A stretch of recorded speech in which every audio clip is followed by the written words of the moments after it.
Have you here with us today. Welcome to The Vote is Our Voice seminar. We wanted to hold a program to mark and celebrate the 100th anniversary of the women's right to vote. And we're pleased that today's presentation will not only include the background on the wider movement of the women's suffrage, but will tell you what's happening right here in Cape May County. As we move through the program, please know that we'll be taking questions in the chat. But if you'd like, you'll be able to unmute yourself or ask to be unmuted and raise your hand via the Zoom feature in the participants feature at the bottom. And we'll use that raised hand feature so that you can ask the question yourself.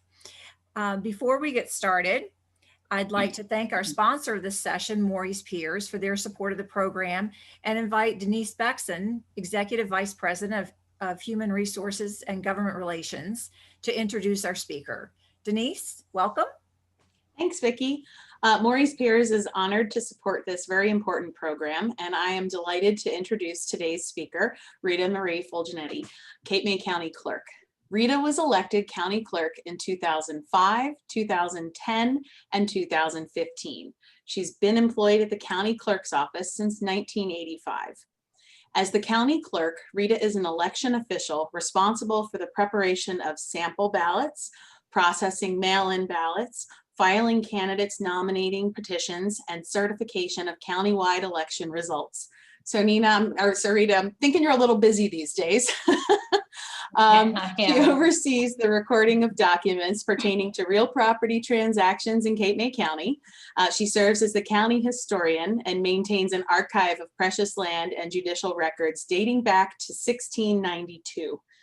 The county clerk is a U.S. passport agent, provides vendor licenses to veterans and exempt firemen, Cape May County veteran ID cards, administers oaths to notaries republic, and performs wedding ceremonies.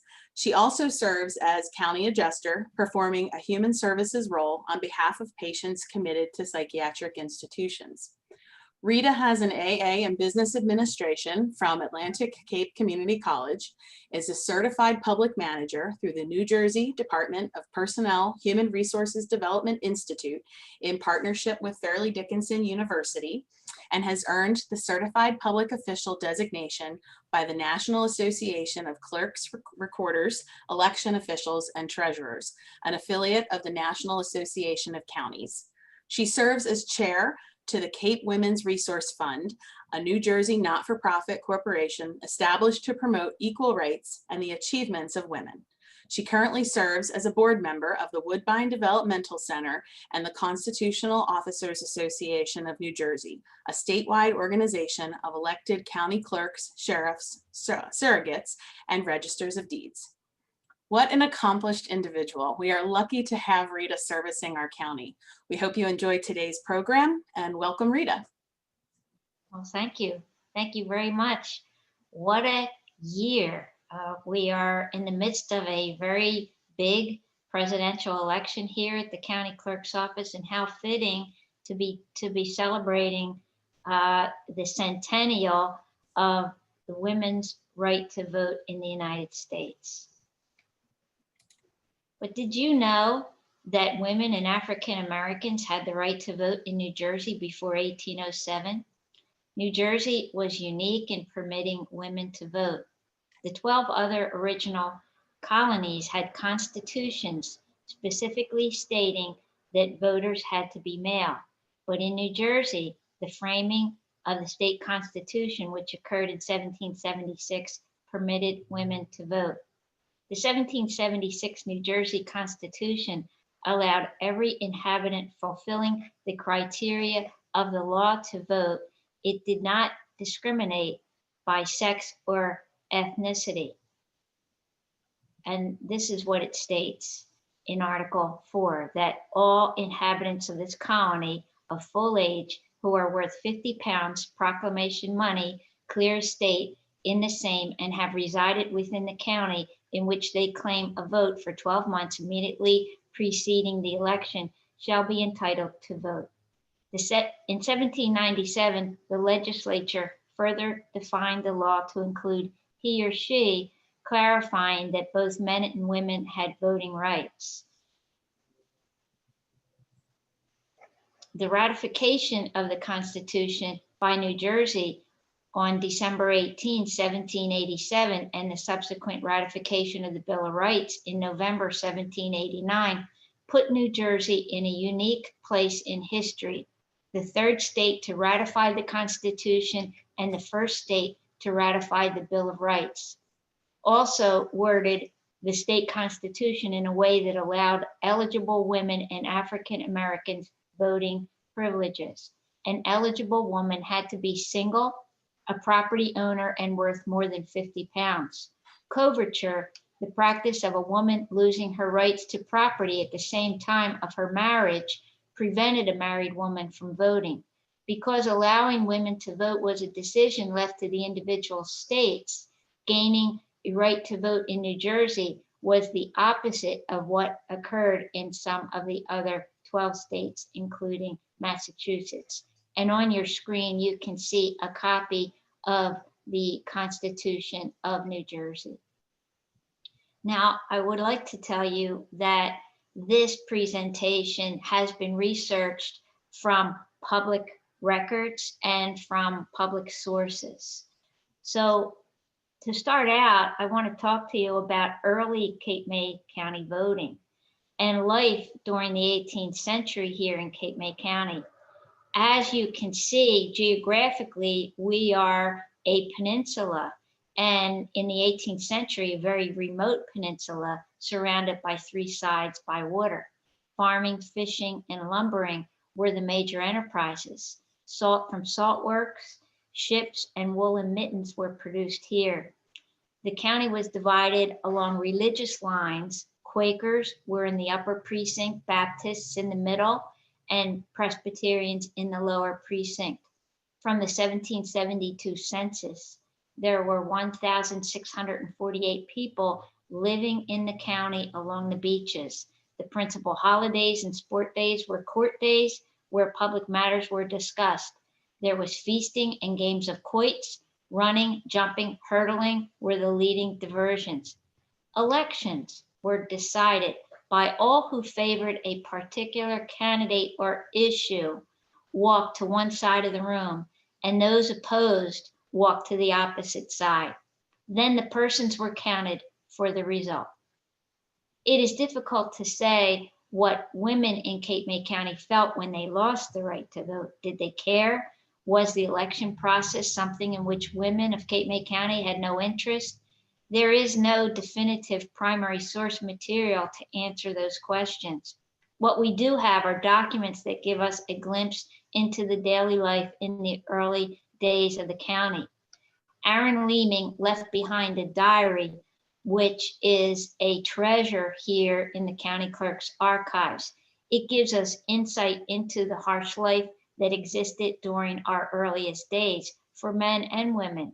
In his diary, he writes of his mother, Lydia, who lived well into her 80s, suffering from gout in her eye, but continued to work on a 315-acre farm in present-day Rio Grande, right up to her last days of life. She died in 1762, but had she lived beyond that, she would have been eligible to vote in New Jersey by statute. The question becomes, how engaged would she, an elderly widow working her land here in this county, how engaged would she be in the political process? And on the screen are documents from the archives. There is election results from 1806 and also an election certificate from 1796 here in the Cape May County archives.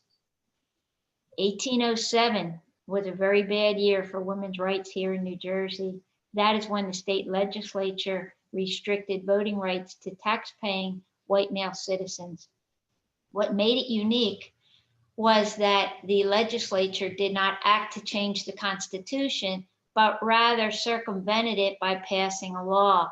This was a reaction to a hotly contested election between James Monroe for the Democrat-Republican Party and Charles C. Pinckney for the Federalist Party.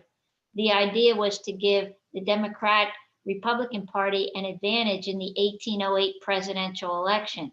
Women often voted in favor of the Federalist Party, so taking away women's voting rights gave the advantage to the Democrat Republicans.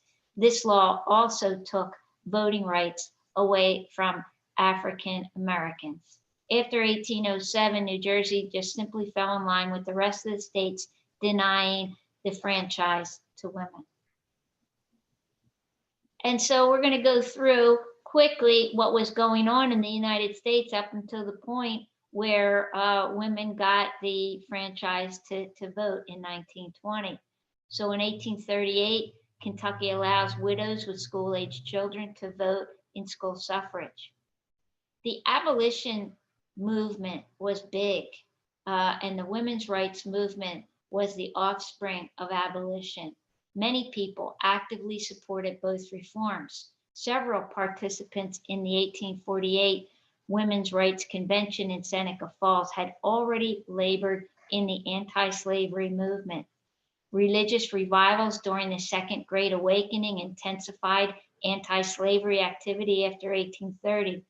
Seeking to perfect society, adherents targeted slavery as an evil that destroyed individual free will as moral beings. Abolitionists began to demand immediate, uncompensated emancipation of slaves. As reformers, women developed organizational skills necessary for successful social movement. They learned to write persuasively, raise funds, organize supporters and events, and speak to large groups of men and women about important political and social issues. In the service of anti-slavery, women found their voices. Between 1850 and 1860, women's rights advocates held state and national conventions and campaigned for legal changes. Arguments for women's rights came from experience in the anti-slavery movement. Between 1848 and 1850, the first suffrage conventions were held in Seneca Falls, New York, Rochester, New York, Worcester, Massachusetts, Salem, Ohio, and started gaining national attention. In 1851, Sojourner Truth, a freed slave and abolitionist, gave an extemporaneous speech, which ignited the audience at Akron, Ohio Women's Rights Convention. It is a tremendous piece of our early literature. I am women's rights. I have as much muscle as any man and can do as much work as any man. I have plowed and reaped and husked and chopped and mowed. And can any man do more than that? Her speech was recorded by Marius Robinson, who attended the convention and worked with Truth, printed the speech as he transcribed it at the June 21, 1851 issue of Anti-Slavery Bugle. It is impossible to transfer it to paper or convey any adequate idea the effect it produced upon the audience. Those only can appreciate it who saw it in her powerful form, her whole-souled, earnest gesture, and listened to her strong and truthful tones. She came forward to the platform, addressing the president, and said with great simplicity, "May I say a few words?" And receiving the affirmative, she proceeded, "I want to say a few words about this matter. I am women's rights." And she went on to give this speech, which was just an incredible, incredible speech. Many nonviolent reformers, concluding that slavery could only be purged by war, welcomed the outbreak of the Civil War in April 1861. Even Quaker pacifists reluctantly supported the war if it would bring an end to slavery. Back here in Cape May County, the railroad became a reality in 1863. And this is a quote: "We at last have a railroad from Cape Island to Philadelphia, and August 26, the cars made a trip for the first time. The route was performed in 3.5 hours, quite an improvement over our old way of going to Philadelphia, which took the most part of one day, wrote Amelia Hand.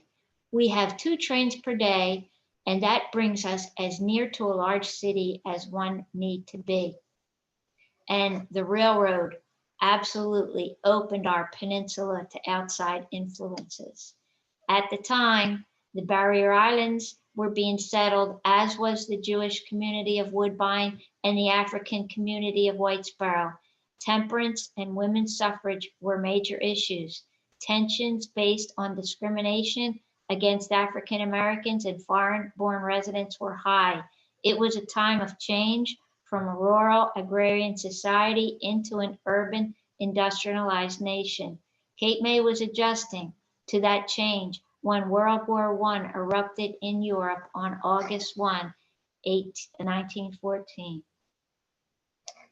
In 1865, the Civil War ended, followed by a passage of the 13th Amendment to the Constitution, which outlawed slavery.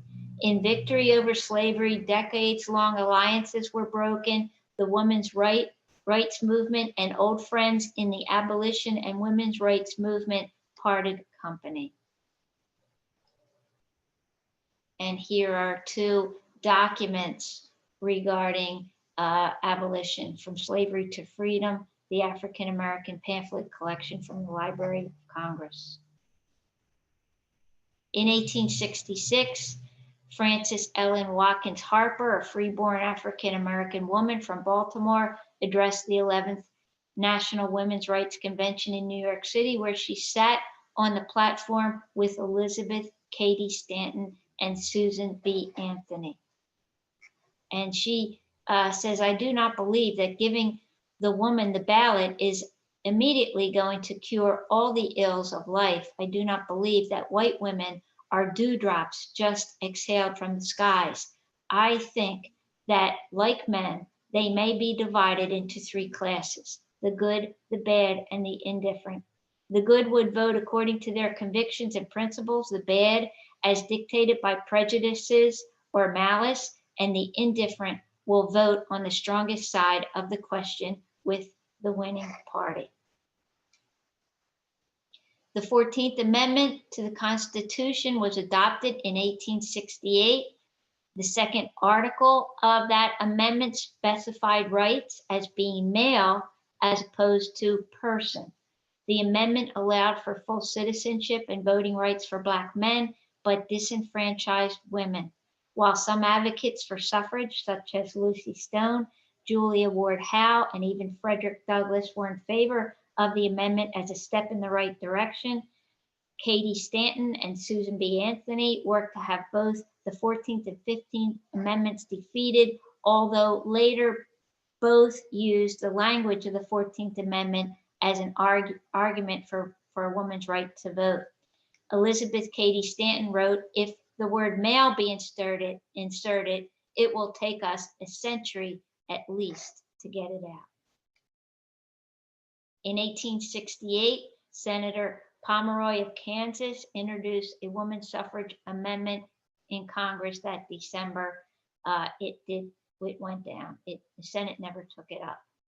In 1869, in March, Representative Julian of Indiana introduced a joint resolution for federal women's suffrage to both houses of Congress.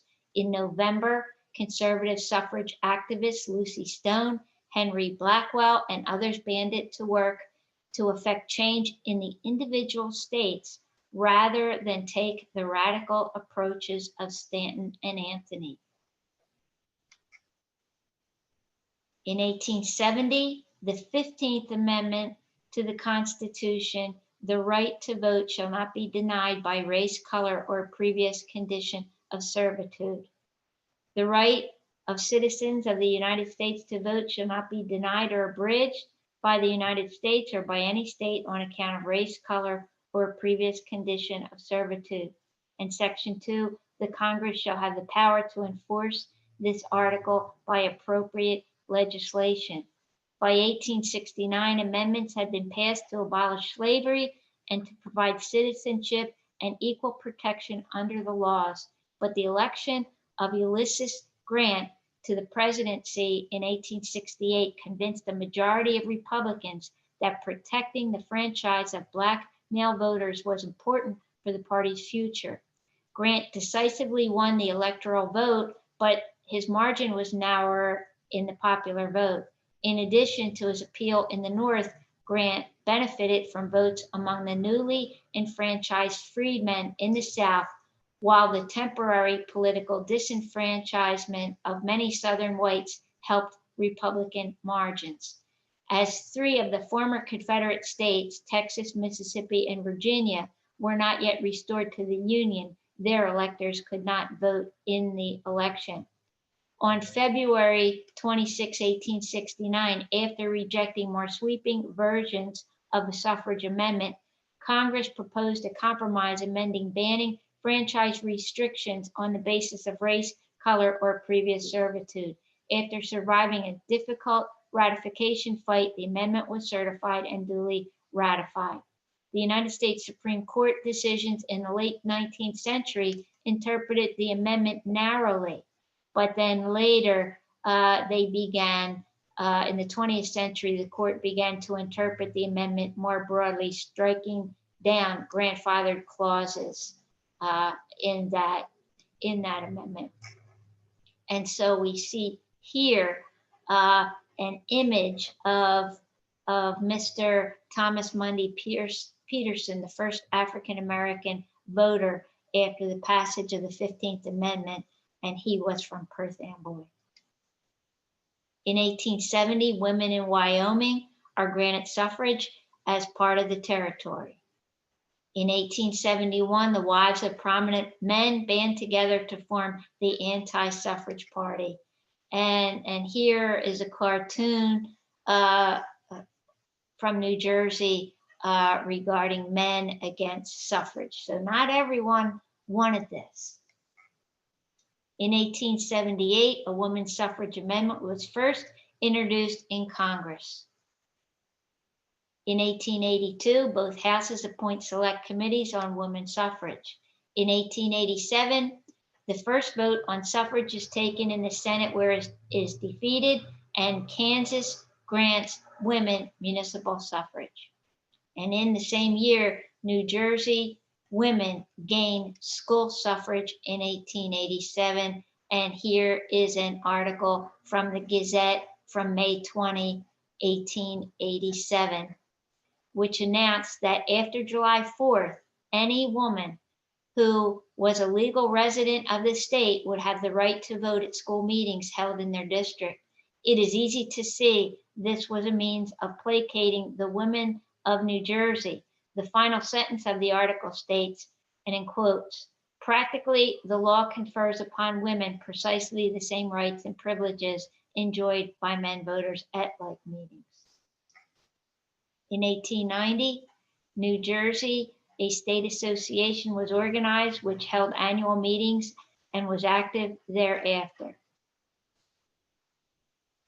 In 1890, in July, Wyoming is admitted as a state in the Union, and women retain their right to vote, meaning it is the first state since New Jersey took the right from women in 1807 to allow women the vote. 1893, in New Jersey, Florence Howe Hall, daughter of Julia Ward Howe, becomes president of the New Jersey Suffrage Association and remained president until 1900. Meetings were held in Orange, Morristown, and other areas in New Jersey that could be the reason why the suffrage movement here did not happen yet in Cape May County. And also Colorado adopts a constitutional amendment giving women the right to vote in that state. And there's the story of the battle, Hymn of the Republic by Florence Howe Hall, and her mother wrote that. In 1896, Utah joins the Union and allows full suffrage for women, and Idaho adopts a constitutional amendment allowing women to vote in that state. In 1902, the first meeting held close to Cape May County was held at Camp Meeting at Ocean Grove. This annual meeting was conducted for many years.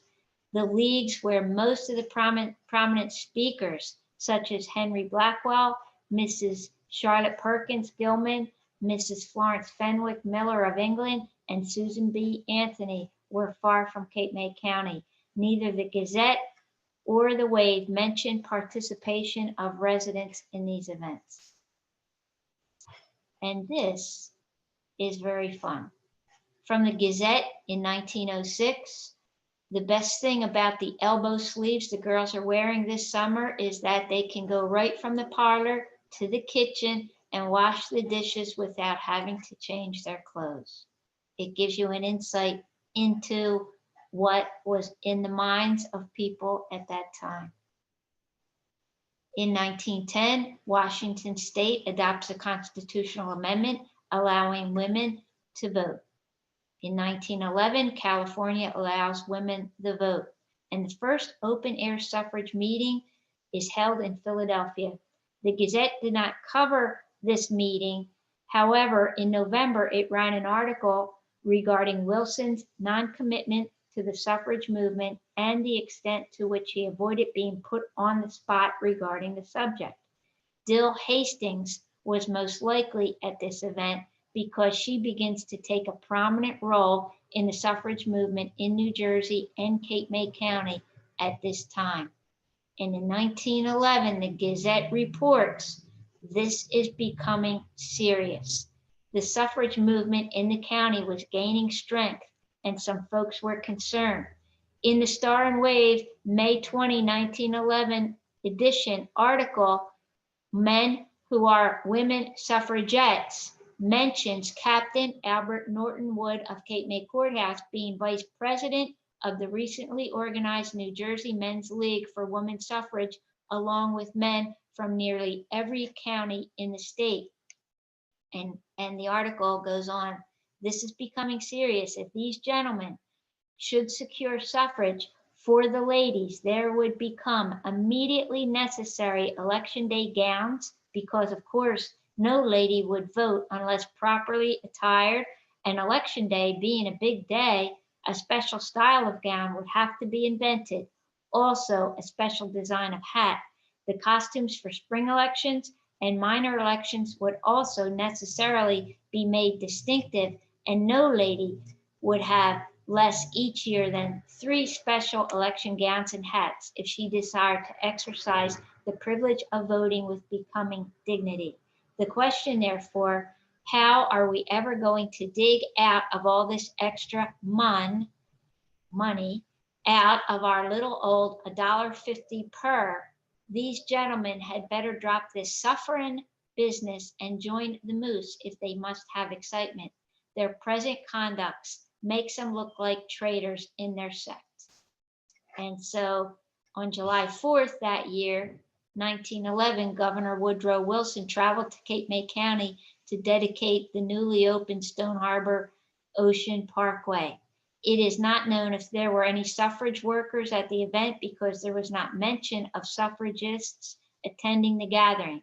The Gazette or Star and Wave did not mention that Mary Risley, an open advocate for suffrage, she was married to Reese Risley, one of the Risley brothers, in any way broached the subject with the governor. In 1912, there was a suffrage invasion in the State House in New Jersey. In the March 15th edition, the Gazette reported the first ever suffragette invasion of the State House. There was no report in the Gazette of local women attending this event, and the Star and Wave did not report the event at all. Later that month, the March 29 Gazette reported that Assembly Judiciary Committee denied the McAllister resolution giving women the vote. This decision, it was reported, did not discourage, but served to make the suffragists more resolute. The Assembly also voted down a measure that would require women to wear guards on their hat pins. Governor Woodrow Wilson is elected president, and it may be because, as several national suffrage news articles state, he staunchly refused to declare his support for suffrage. In 1912, Oregon, Kansas, and Arizona adopt amendments for suffrage. And in 1913, Wilson is inaugurated. The Alaskan Territory adopts women's suffrage. Illinois becomes the first state to legislatively allow women presidential suffrage. And in New Jersey, on March 25th, the state association held a Jubilee mass meeting in Newark to celebrate submission of a state suffrage amendment by the legislature.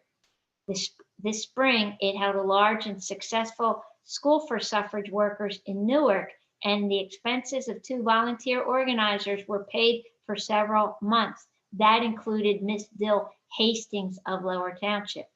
In August, its representatives took part in a demonstration in Washington arranged by the National Congressional Committee when petitions were presented to the Senate asking for the immediate submission of the federal amendment. Mrs. Chaplin, Lord Riley, Mrs. Colvin, Miss Helen Lippincott, Miss Edith Abbott, and Mrs. Fikert.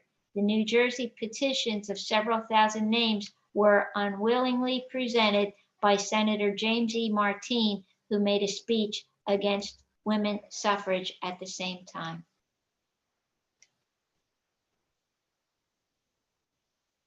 So you see the term suffragettes and you're hearing the term suffragists.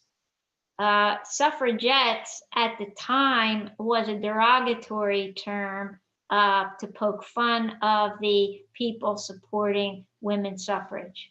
So the term at the time, which was proper, is suffragists.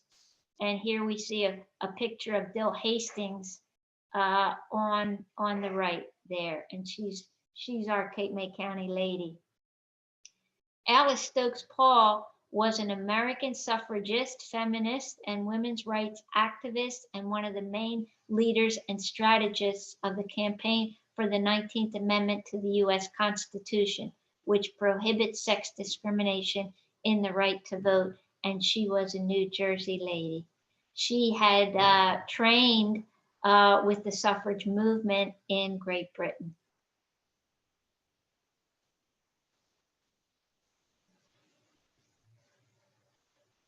In 1913, in Cape May County, it was just taking off. There were meetings galore for Cape May County suffragists. And here you see an array of articles from the local newspapers. The initial meeting of the Cape May Courthouse Equal Suffrage League was held July 12th at the home of Adele Elmer. Adele, the daughter of Dr. John Wiley of Cape May Courthouse, was 64 at the time and had organized the Stone Harbor Equal Suffrage League. According to the Gazette, July 18, the speakers included Edith Marsden of the Congressional Union Association, Mrs. E.F. Fikert of the New Jersey Women's Suffrage Association. An interesting point is that the Gazette points out that the majority of the attendees were hearing a suffrage lecture for the first time, and that is 1913.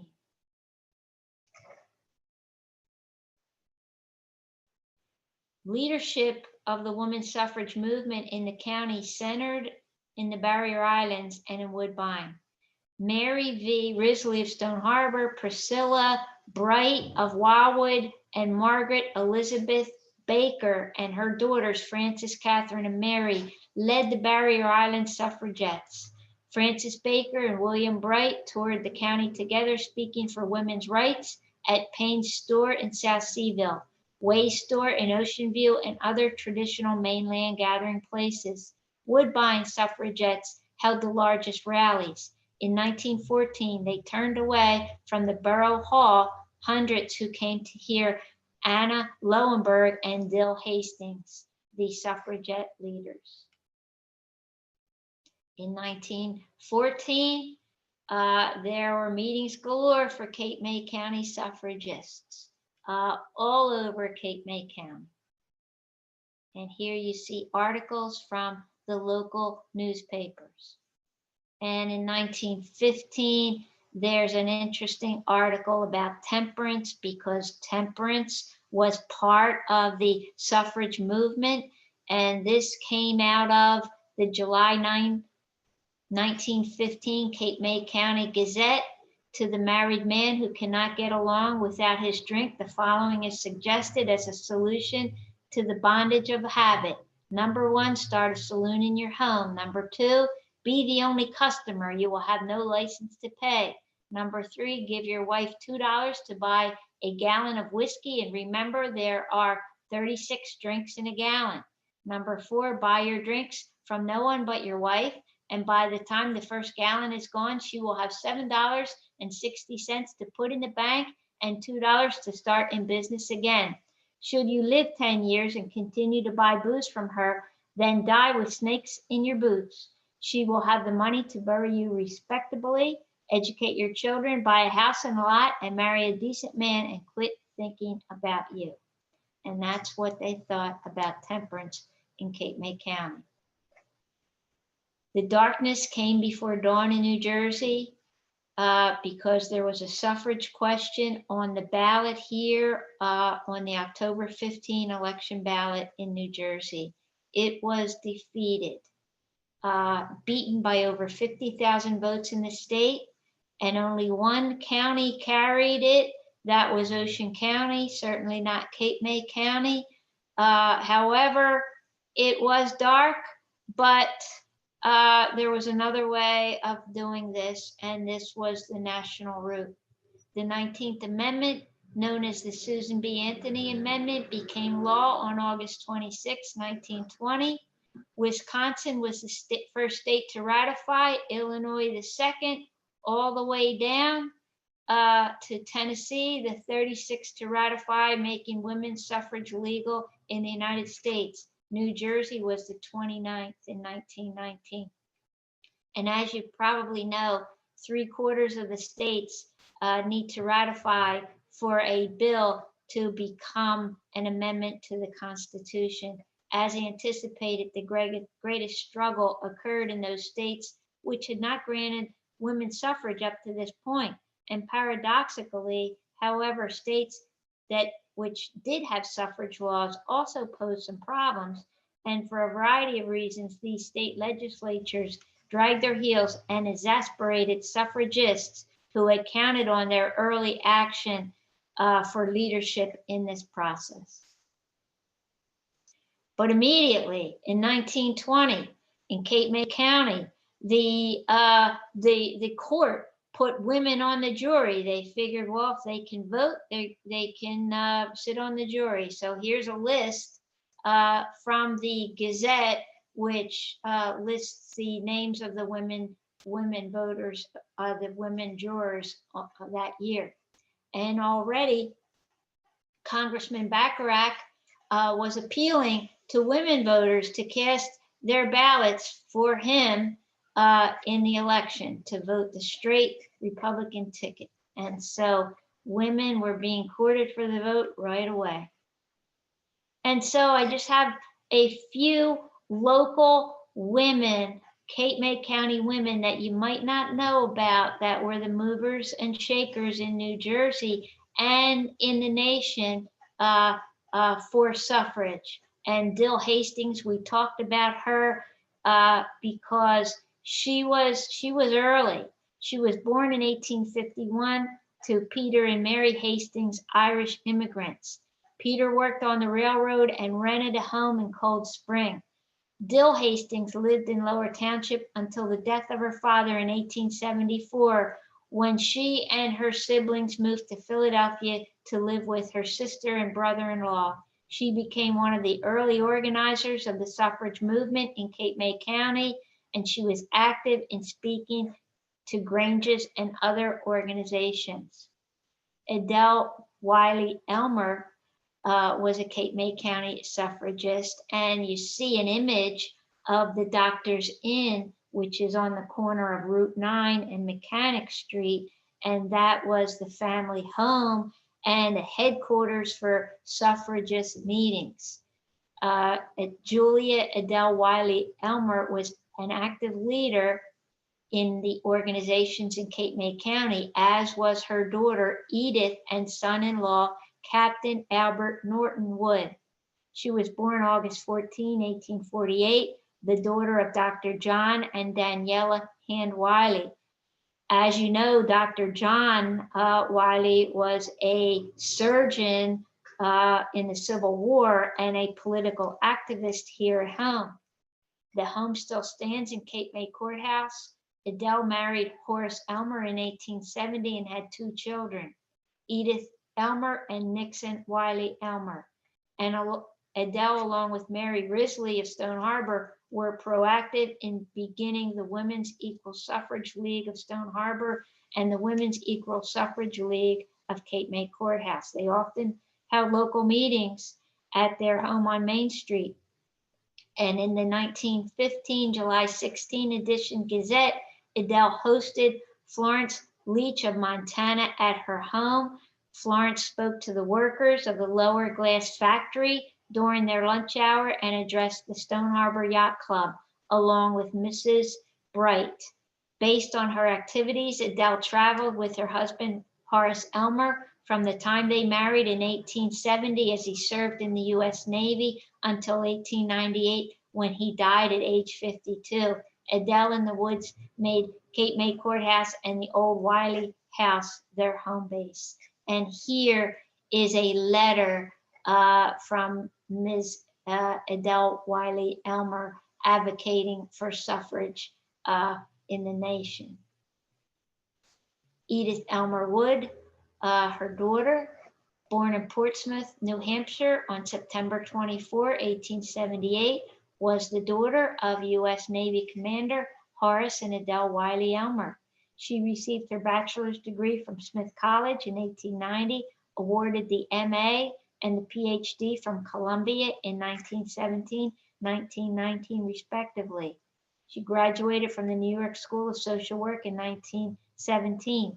She was married to U.S. Navy Lieutenant Albert Norton Wood on June 24, 1893.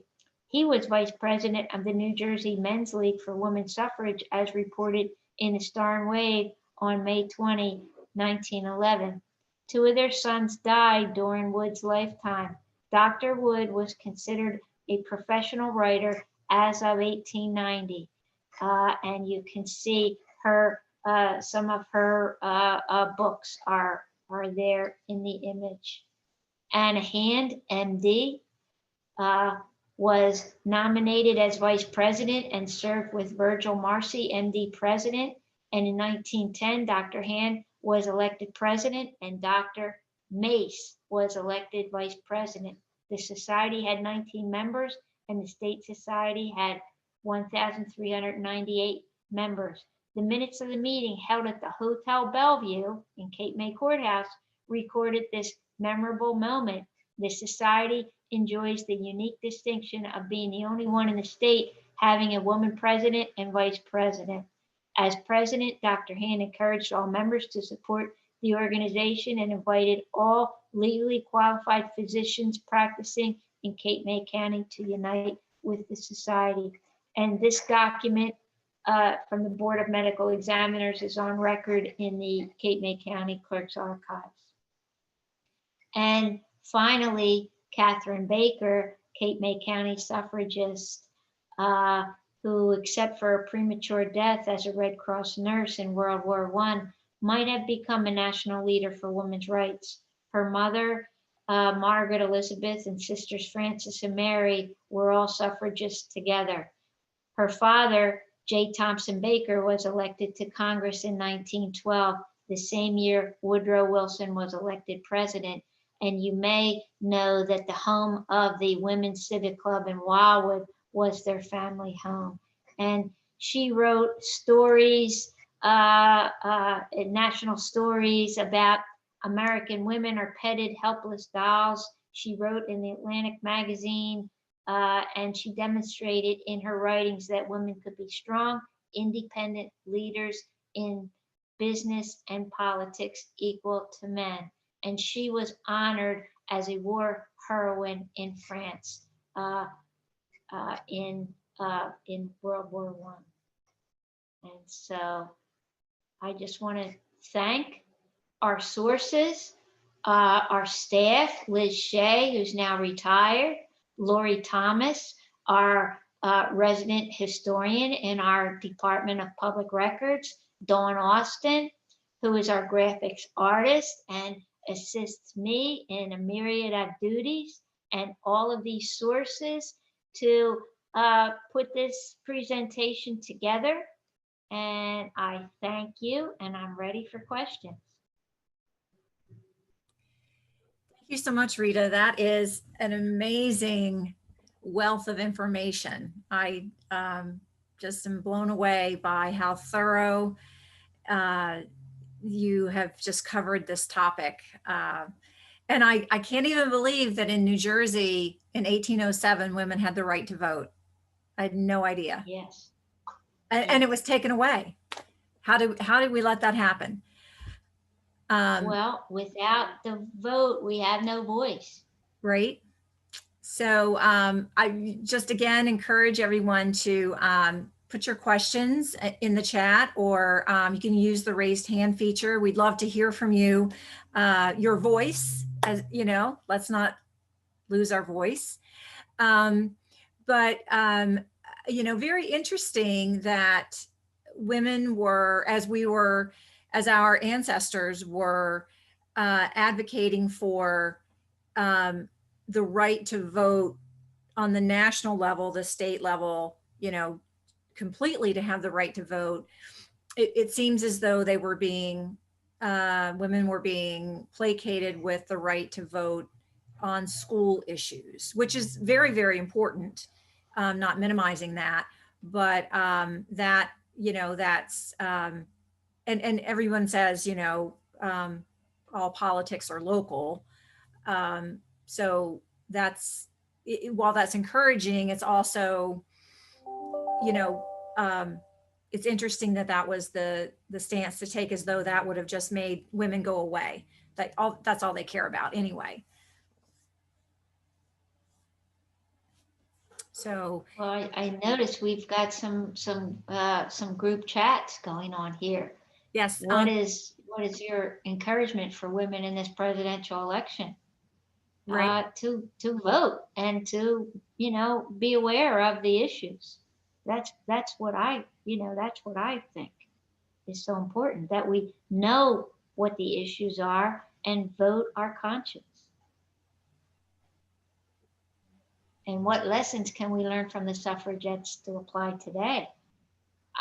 I mean, when you think about it, it took 3/4 of a century for women to get the right to vote, because as they had no vote, they had no voice. But I believe it was mothers raising their sons and teaching their children how important this was. And I think the hand that rocks the cradle also had a lot to do with finally getting the required states and their legislatures to ratify the 19th Amendment. Yes, and you also mentioned, and I'm not sure, I don't remember exactly if you said it was in a particular state that gave widows the right to vote in your time. In school elections. Oh, just early on, yes. And so, I mean, I think it was a way to placate women, but it was a start. Well, we have, you know, certainly a couple of comments just about the appreciation for your presentation, and a comment here about, this is from Pat G. Rita, great job, very interesting, and perhaps you might also present a special time for the Alice Paul Institute, who are doing virtual presentations. So yeah, wow. Another opportunity wonderful there. Yes, yeah. So not seeing any other questions, you know, and I know how busy you are this time of year as you are preparing for our election. Maybe we'll take a moment. I don't want to put you on the spot, but is there anything that you would like to share about the election coming up and the mail-in voting process? I believe that it is one of the most consequential elections in my lifetime. And having it be an all male election has created some challenges, but also there are opportunities with it. Instead of sending absentee or vote by mail ballots to about 6,000 voters, we're sending them to about 71,000 voters. And so getting them out early has been a help, because now in the next 3 weeks, we're working through issues with voters who have moved, who still have time to register at the new address, and all of those things. If you get a ballot at your home that's for a voter who has moved his residence someplace else, just kindly mark on that ballot, voter no longer lives here. If you have any information about it, write it on the envelope and send it back with the postal carrier. In previous elections, a sample ballot goes out, and people didn't think of that in the same way as their vote by mail ballot. But there's a lot of work to do to update the voter rolls. But I will say, in Cape May County, the Board of Elections, the county clerk's office, we're working together to just make sure that this is a fair election for the voters in Cape May County. And we're doing everything that we can do to make sure everybody has a ballot. Thank you, Rita. We do have a couple of things here in the chat now. And we're going to have official results about November 20th. However, we're going to have a result on election night. I can see that we're going to be able to tally most of the ballots by then. And so a week later, there's going to be another tally of the mail-in ballots that are coming in. They're postmarked by election day. But my experience in the primary is it's not that many. And then after that, provisional ballots will be tallied. But we'll have results, unofficial results, on election night and in the days after that. Officially, we're going to be declaring an official tally around the 20th of November. We have to get it done because of the presidential electors that need to meet after that. So we're going to be getting it done. okay, thank you. And then an observation also about the similarity of the Spanish flu epidemic taking place in the height of the suffrage movement and COVID-19 Yes. coinciding now. Yes. Well, not seeing anything else in the chat. Rita, I want to thank you so much for your presentation, and Maurice Piers for their sponsorship of the session today. And would like to also take the opportunity just to let everyone know that our next webinar will be on October 23rd. The topic of that one is building resilience in families and workers learning. Let me get this straight. Building resiliency in families working and learning together. I'll get this straight. Everyone dealing with the situation of working and learning remotely at the same time, and how we're balancing all that together. So tune into that at 10 o'clock on October the 23rd. We have a great panel of experts and sharing what they've learned through this, both in the business world and the education world. So thank you all for joining us here today. We'll also have our annual meeting on October 21st from 4 to 6. I think we better sign off now before I make any other mistakes in the announcements. Thank you all very much, and enjoy the upcoming weekend with Columbus Day holiday coming up. So thanks everyone, and we'll see you soon.